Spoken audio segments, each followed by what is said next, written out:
Welcome to Faith Over Breakfast. You are listening to a podcast by Pastor Eric Deepen and Pastor Andy Littleton. If you enjoy Faith Over Breakfast, we encourage you to rate it on the Apple Podcast app, on Spotify, or Google Play. Thank you and enjoy the podcast.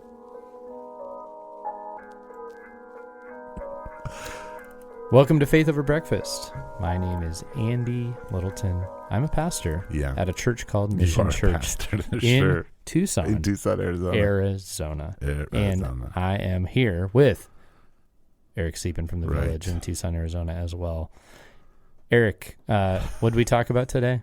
Oh my goodness. How you're getting Freedom old. Con 26, where we spoke out of our own ignorance and tried to figure out what we thought about it. If you'd like to know about Freedom Con from two people that had barely looked at a poster and a tiny bit of information, this is the podcast for you. Really though, we don't know a ton about this event. It was a question sent to us, but it was more the movements around and the ethos behind things like this that we are aware of and we are wrestling with. Yeah, and so I would say, like usual, as Andy likes to say, make it through that first 20 minutes, and then that plane starts like leveling out. The turbulence, have stopped, and we are actually, I think, giving you something that might be helpful. I think there's a really incredible liftoff, then the turbulence, and then it levels out really, really well. And maybe you love the turbulence, as Eric likes to say. Some of you like to just hear us talk about whatever. So thank you to those who do. I'm still trying to figure you out. We could do a whole podcast about you. Yeah, can we actually do a podcast of how Andy struggles with the very point of the podcast itself? Yeah. Which is two pastors talking over coffee. Absolutely. Let's do that. Yeah. Yes, that's perfect. Going nowhere. It's going nowhere now, so we're going to start. Bye. Thank you.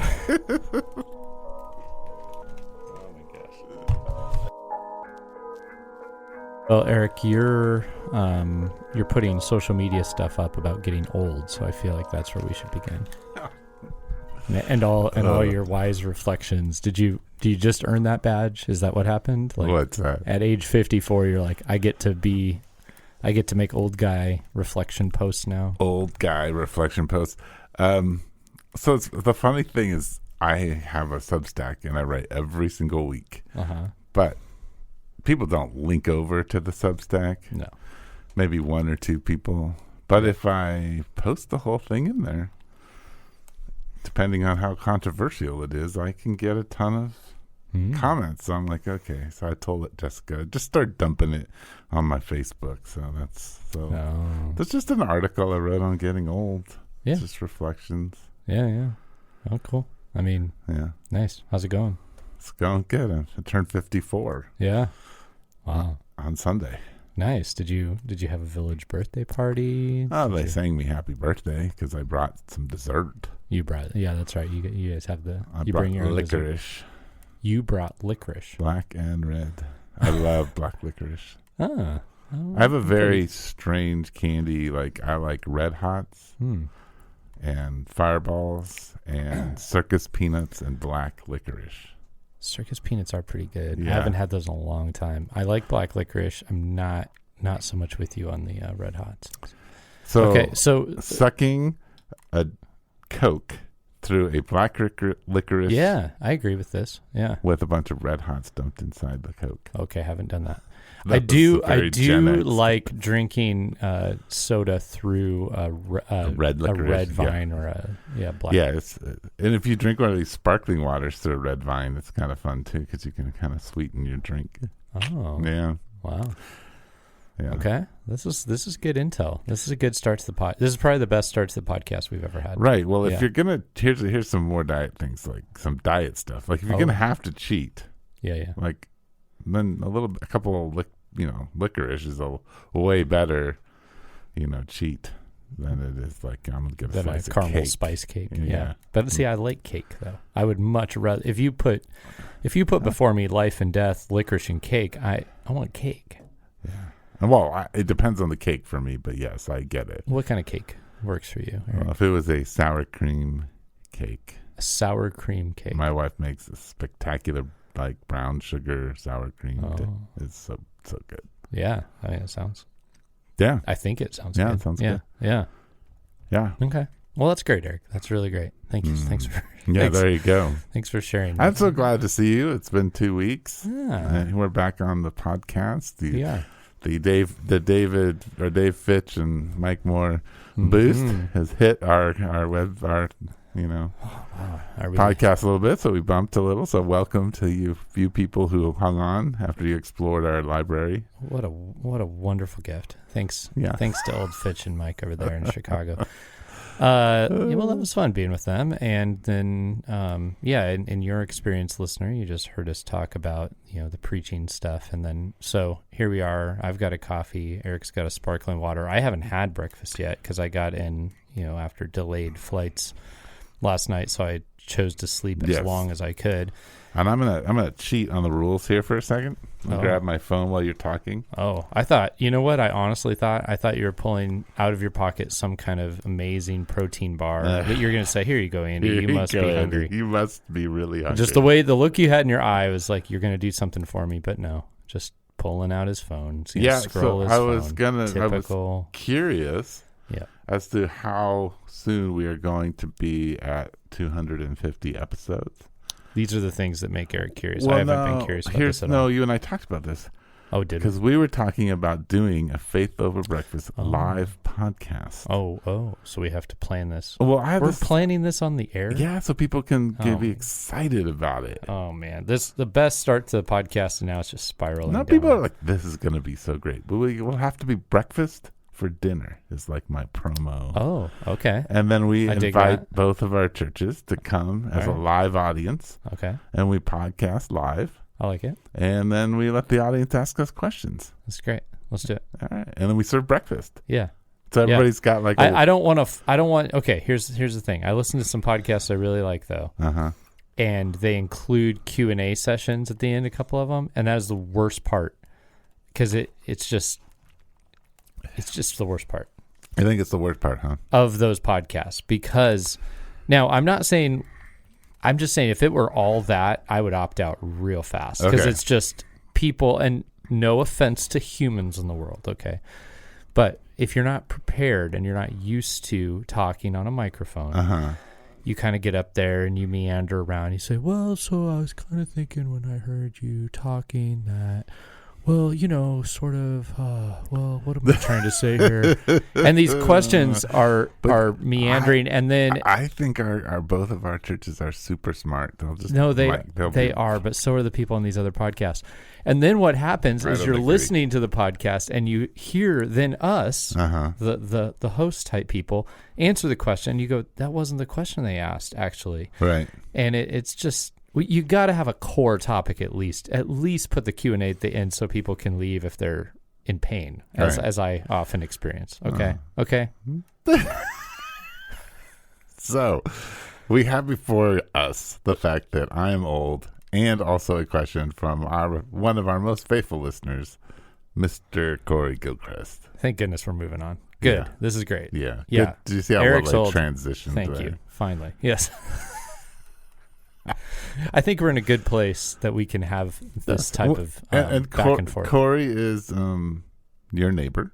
Yeah. He goes to my church. Yeah. Yeah. He's a good friend of mine. Yeah. Yep. And he loves to listen to Faith Over Breakfast and ask us questions. It's great. There's a core. There's a they should probably have a role somehow in the dinner thing. There are some highly dedicated Betts. The Gilchrist. They could serve the dinner. Oh, yeah, I'm sure they really want to do that. No, we give them the ability to ask the questions. I guarantee you, Brian. Hi, Brian. Brian, do not volunteer to do the dinner. Do the dinner. Okay. Yeah. All right. So we'll see how who knows if that'll work. But it would be really cool. We could promote it in our churches. I was just saying how soon it would be and if that would even be a possibility, or do we want to do it at 300 episodes? So, or 275. How far are we out from this before we move on? What am I doing? I really wanted to move on. Yeah, we're moving on, man. Move on. Just tell me how far. Are we talking a month? Are we talking 3 months? Mock me for being old. Come on, you can do this. Achievements. Okay. We are. We may be already past. Yeah, we've already published our 250th episode. Oh, perfect. Let's go back in time and do it. I like that. So yeah. Okay.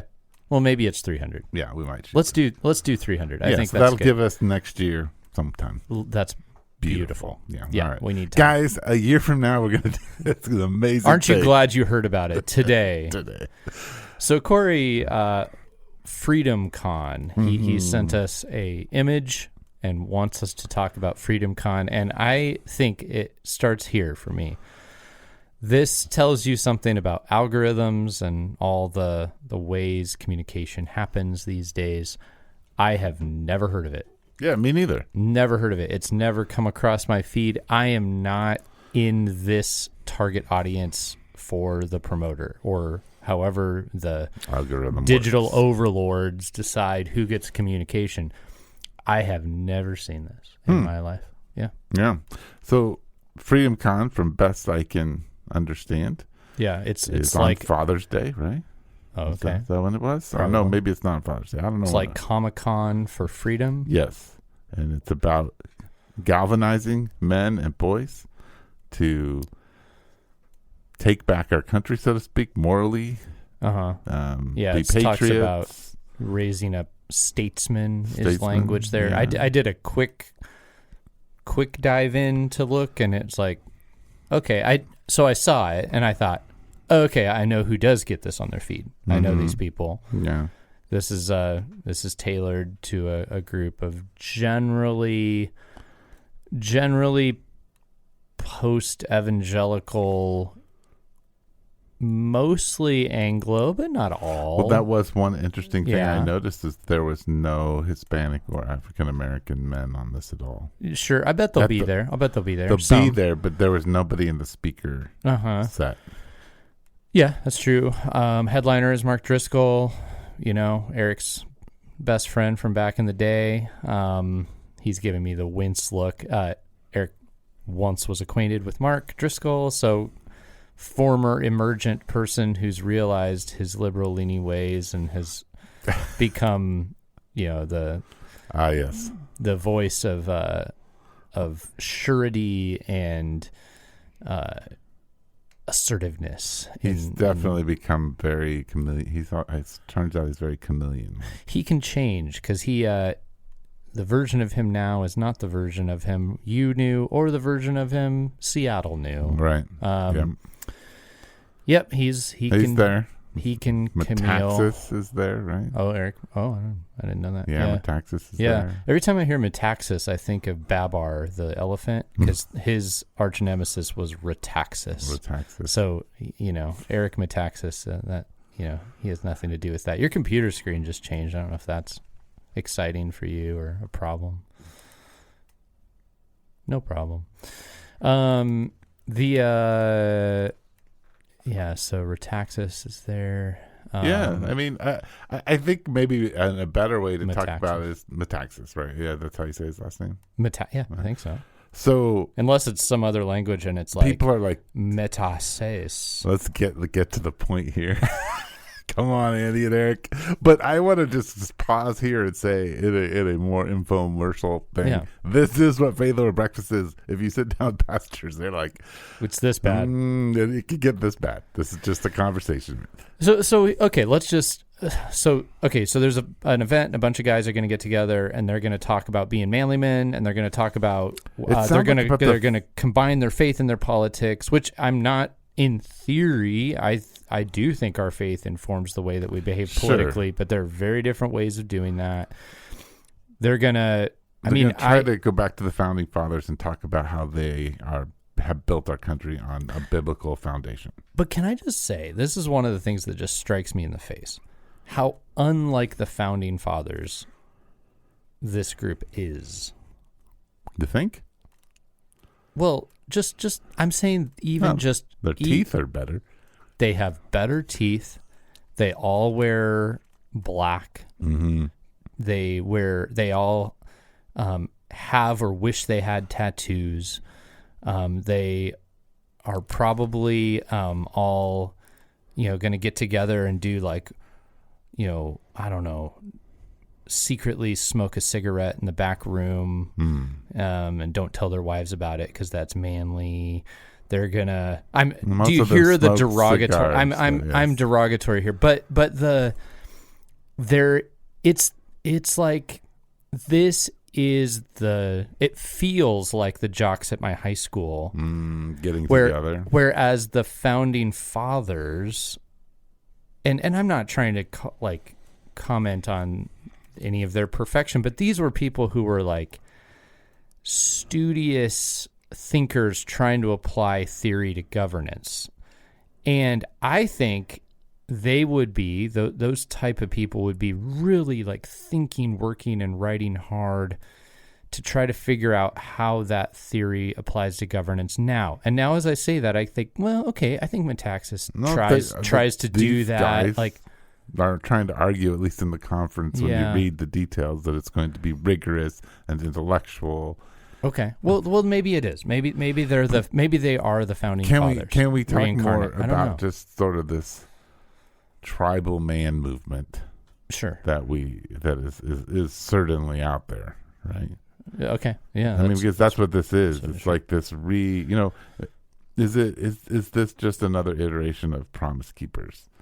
Oh, it feels like a little bit that, but with more politics. Yes. Or more right-leaning politics. Yeah.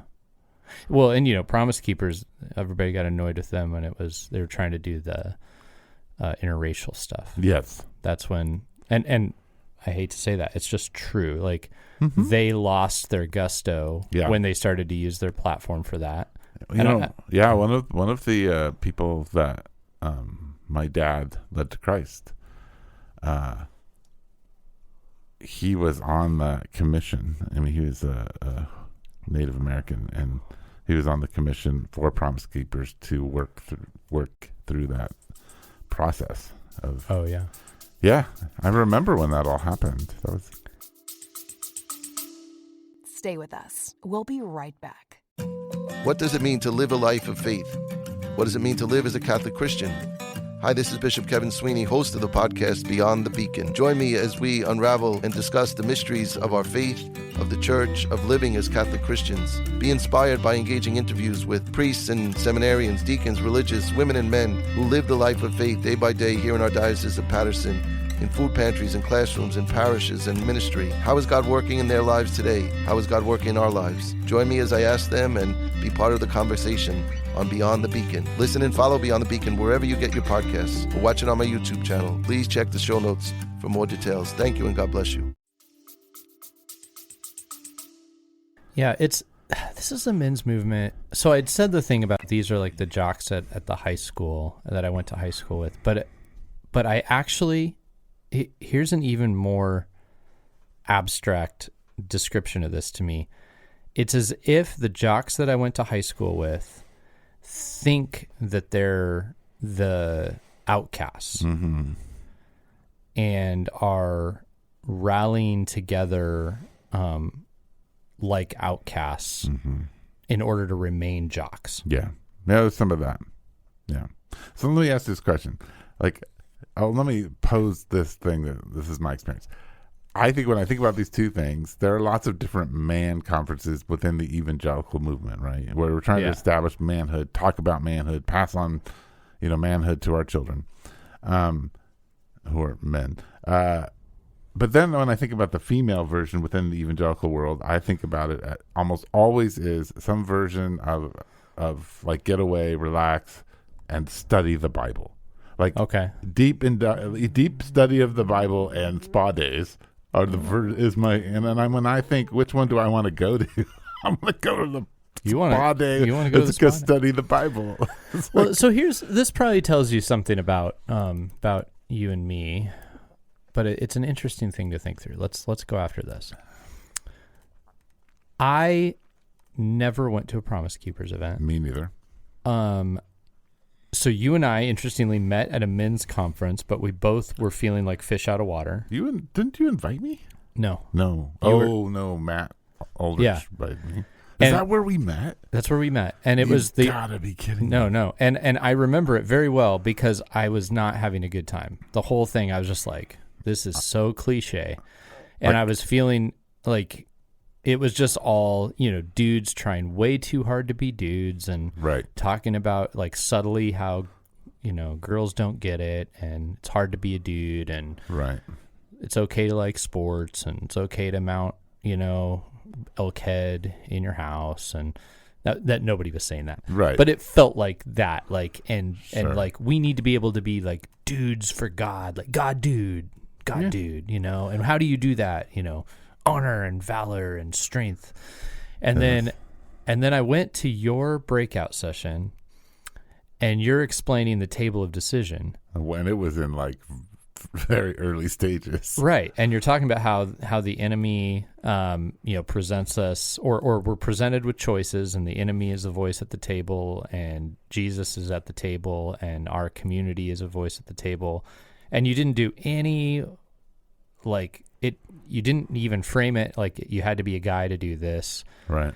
But I walked away and I was like, that was the one thing I thought I need to think about that more because that feels like what I actually face in life. And I forgot the rest of the conference and I honestly walked away. I was like, thank goodness for that breakout session because that actually gave me something to chew on here. The rest of this felt like apparently it formed a friendship. Yeah, there you go. It's why we ended up visiting the village when we were planting is because I was like, I want to see how this person's church works. And then I introduced you. Wow, this is interesting. I'm old. See here, so it brings us full circle. I'm old, and I'm like, thank you for reminding me about how we met. So I'll just throw in there, maybe going to the maybe you should go to Freedom Con and look for that one weird breakout session that actually. And that guy who doesn't seem to be too happy he's there. Yeah.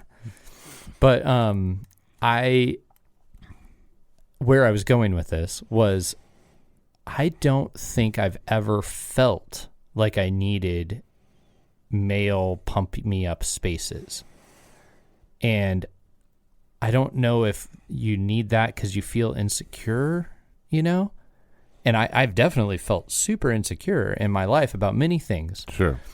But I would say generally from the youth group experiences and at school, like classroom experiences that I enjoyed, I would not say I've ever preferred a like male only version of it. I just don't, it's just not been something that has been a felt need for me. I don't, and in fact, I've tended to find that I've had really great intellectual discussions all along the way. I mean, I'm flashing back to senior year of high school. There was this girl named Erin in my English class, and she was also a Christian, and we would differ on our views of Christianity, and the teacher in a public school would allow us to present opposing views to the class. Okay.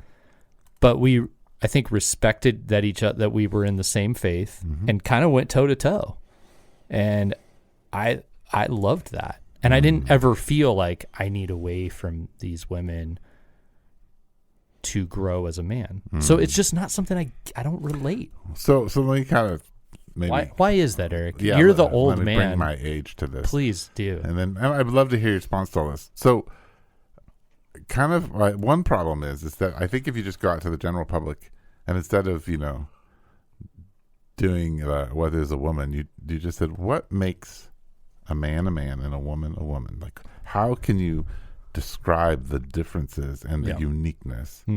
People can't do that other than, well, a woman can have, it's babies. Biological it's very stuff. Biological, right? So we're grasping to know who we are and what we're supposed to do. So now some people will say emotions, and I have okay. The one thing we do at Mission, we do Learning to Love the Master retreats, men and women. Yeah. And that has to do with the level of sharing that could occur and the types of things that might come up. Sure. But I was told many times, oh, you're doing a men's retreat. You got to do those differently. These guys don't know how to show their emotions. At Mission, our guys they just jump right into that. Right. Yeah. No problem. Yeah. I don't think, I mean, yes, maybe somebody might say emotions, or at least, and it has been my experience, men are emotional differently than women are emotional, yeah. right? And and sometimes, and there's it varies. Yes, it does. But in general, like, something is male. There's a maleness and a femaleness that we are wrestling to try to grasp and talk about. So there's that element that I think is at play. Now, I would argue that, like, at the Village, we do men and women pilgrim groups, which are our discipleship groups. So we don't have like home groups where families get together and do stuff. And the reason that we do that for is partly because these are deeper discipleship groups, and also, as just babysitting and all that kind of stuff. Right. But subject matter, again, that might come up, and also freedom for people to share things. There is some distinctly different struggles, or at least those struggles are approached very differently. Yeah. Right?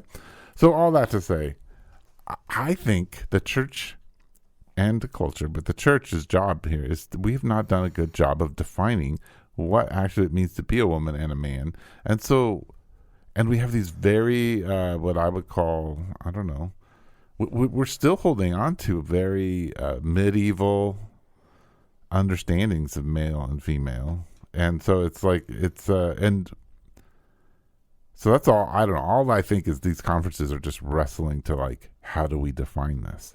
What does it mean to be a woman? And what does it mean to be a man? And what does Scripture say about that? And I think men, like, there's this sense of like, whoa, we got to fight and be strong, and like, and women are, well, women, whatever. Well, I've noticed an interesting thing. So I don't know if this is true in the Freedom Con world, but it's like it is trying to be really masculine, but if a woman shows up in that space or affirms that space and has a very similar motif. So I saw this recently in our denomination. There's a woman that was very, like, aggressive in her speech and very, like, very heavy-handed, and it was like that group of men were like, oh, there we go. Like, I love that, and they platformed her. I've seen the opposite, but yeah. They platformed her for that. And so, no, I don't think they would make her an elder, interestingly, but they platformed her for that. And I think the same happens with, like, your Rosaria Butterfields of the world and stuff like that. Like, oh, here we go. Like, somebody's willing to, take down the libs, and, like, no matter who it is, you can go on the if you do that. Yeah.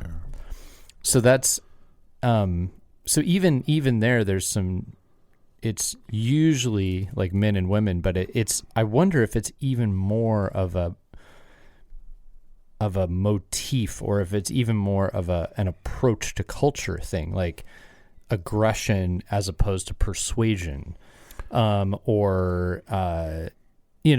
almost like the attack against winsomeness that you see in a lot of different, places. Like, honestly, since Tim Keller died, since he can't defend himself, that has been a big attack, like, against winsomeness. Yes. That doesn't just stand up for things and, reasons as opposed to asserts. So I think that this, whatever, there are lots of political things and the attachment to the flag and all that I have a hard time with. Sure. I think what they're onto something good, in that I do think men, God created them to be strong. I mean, you can just observe that in their physicality, but you can observe that in their hormonal build, the way that their hormones are built, and then the stability of those. But again, I think they are now taking that strength and saying, well, we need to figure it out to the exclusion of women. When I would argue that you're only given strength to create space for women, not to, like, exclude women and be strong and create a nation. Like, like, I think it's really clear in Genesis that you can't do this by yourself. It's not like, oh, it's not good to be alone, so let's get as many men as we can get together to go rah-rah. Well, a bunch of men together and constantly together is bad. That's just, I just think without women and without the voice of women, it's just bad. Men go bad. And I think I think that's part of it. I think being strong is part of being a man. Protecting people is part of being a man. That is that's who you are. So you're saying that, I'm going to challenge the old man here. You're saying that in a way that I've heard from you before. Like you made a categorical statement that happens. Yeah.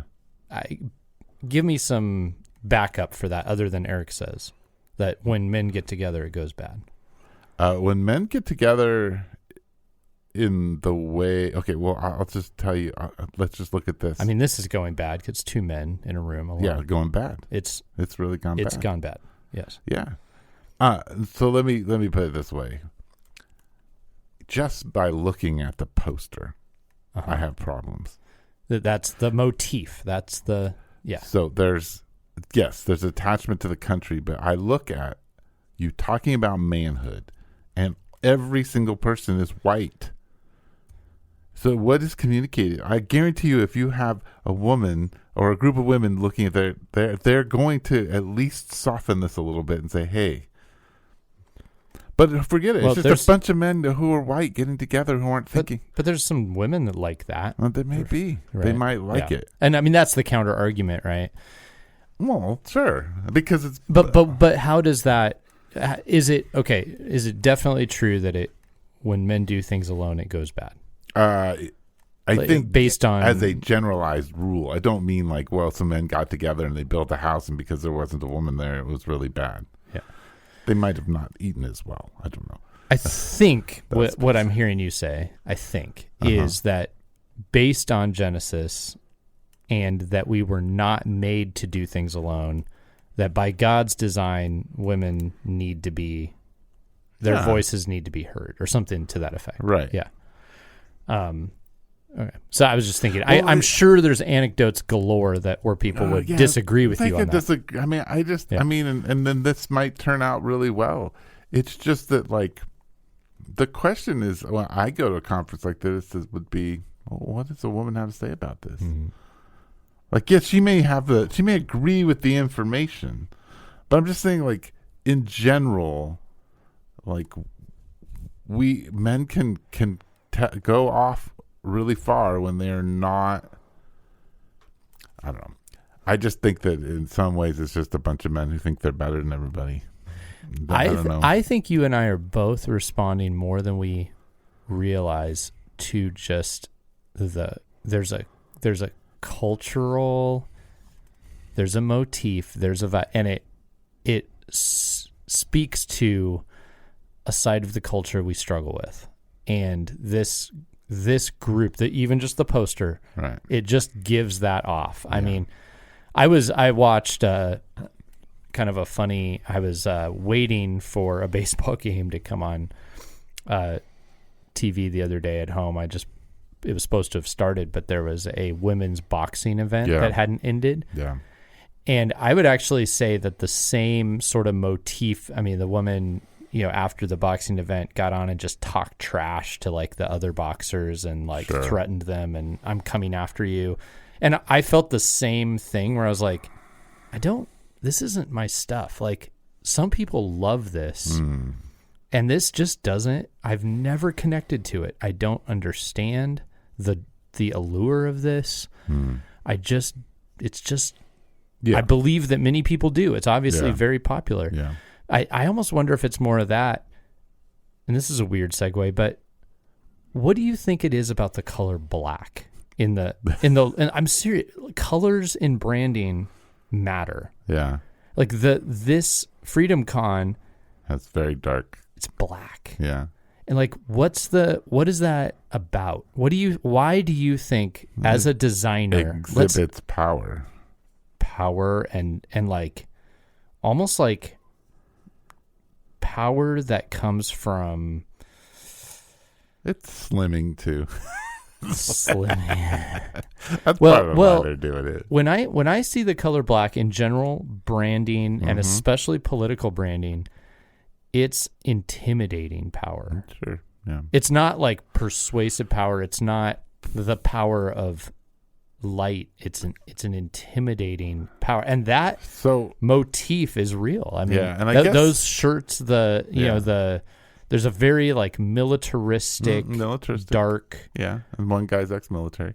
And I'm not calling the military all dark. I'm not saying good things don't happen. I'm just saying there's a dark branding motif, and I think it matters. I don't think it's just, that's just the color they chose. I think it's actually saying something about the movement. Yeah. So I don't have a problem. Let's just to think honestly about all this, as I'm kind of most of the time thinking out loud on this podcast.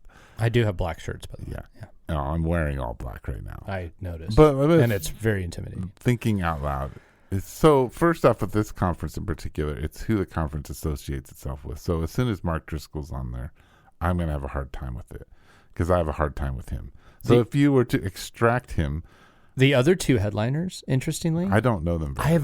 I know nothing about them. Again, with the algorithms, I don't see anything of those. So remember the other thing is that, like, and I think you kind of touched on it. It's not so much having a men's conference or a women's conference. We need those. I actually think it's good for men to sit around and talk about what does it look like to be a man, and it's good for women to, and like how do we engage our culture. Good stuff. I enjoy those spaces as well, but it doesn't come across humbly. And I think you were touching on this.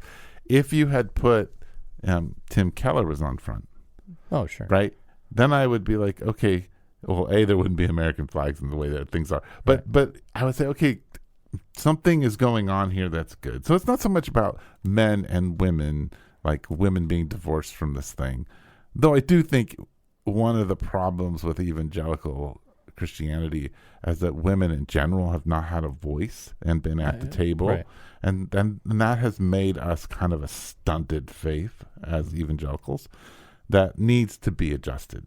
And that has nothing to do with can women be pastors and all that. It just has to do with voice and speaking into what's actually happening and what's needed. So I think that's the humility is what bothers me. The connection to Mark Driscoll is what bothers me. I do think the church is number one issue it's got to figure out and have a conversation about on a regular basis is, what does it actually mean to be a man biblically, and what does it mean to be a woman biblically, and how do we operate in community together, in leadership together, and in mission together in a way that models kingdom values. We're not good at articulating that. We're good at articulating kingdom values. We're good at articulating very succinct, systematic theologies and all of that, but we're not great at articulating what it just means to be a human man or a human woman, created in God's image and how that operates. So I think we got to do some work there in articulating it well, and we're not doing it. Yeah. But I will say the other thing that appeared in my brain is when you think about bros, right? Because you're talking about like the jocks. And there's the Theo bros, and then this isn't quite that. It's got a couple Theo bros in it. But there is one bro who doesn't have a bro name, who I think models what it looks like to both be a jock and also to champion women. Yeah, he's a Joe. And that's Dr. Preston Sprinkle. Oh, here he comes. Right? But he's a super jock. I mean, I got to be around him. He acts like a jock. He looks like a jock. He's a college eats like baseball a jock. player. He drinks like a jock. He is a jock. Yeah. And yet he's always championing women and men. He just loves that. And he interviews like a jock, and he's kind of goofy like a jock. Yeah. Like he's very authentic and genuine, but he's not in the man world. He's not like exerting that as a definition of his manhood. It's just his personhood, which is very different. Eric, in the last couple of years, there's always been a sprinkling in every one of our podcasts. You're always bringing in the sprinkle. Preston has really had a big impact on me. Not so much theologically, it's just how much he's introduced me to people. Sure. Yeah, no, thanks. No, that's a rabbit trail. I'm not going to go there. Good discussion, Eric. We're probably nearing the end of it. In your your Facebook post about your age, you talked about sharing the ministry, and you're keying in on that a little bit with this maleness, femaleness thing. Is that there's not having people at the table. So as you've aged, I know you've been on a journey with all this, probably more concerned about or a couple things, and the roles of men and women in your mind have changed over the years. So what do you attribute to age and maturity that has led you to allow more people at the table? There's my question. I found it. What has led me? What would you attribute to maturity that's led you to allow more men and women? Not just theory, not just the book you read, but to maturity. Well, I think maturity has led me to understand that what I thought was the right way, so to speak, is not something I can hold on to as firmly. Okay. Explain. And so, I mean, I think when you bring more people to the table, the older you get, the more you realize how people are experiencing the world very differently than you are. Right? And there's something called, and I'm not going to be able to tell you what all of these represent, but there's so in a sociological experiment, you will have a thing that says this is a weird bias. And what it means is that whatever the sociological test was done, it was done on people who live in a Western culture and a democracy. So you can't then take that and project it to some, other spot in South America or something like that. Yeah. So, and I think I've learned that I have a Western male evangelical view on life as I grew up in. Of course. And so I have that bias, and I think living in community, I mean, it did help that I went through cross-cultural social psychology in college. But seeing how things impact people and how people read and understand things, I realized that I don't experience it the way I have my own biases and my own power, that it's not theirs. Yeah. And so learning to be a better listener has helped me become more willing to have people at the table. And also just having people around who are willing to tell you this is how I experience things.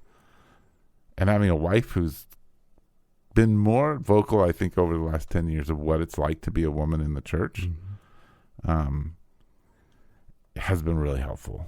Yeah. And to have, people in our community who are Hispanic and African American talking about their experience in the world.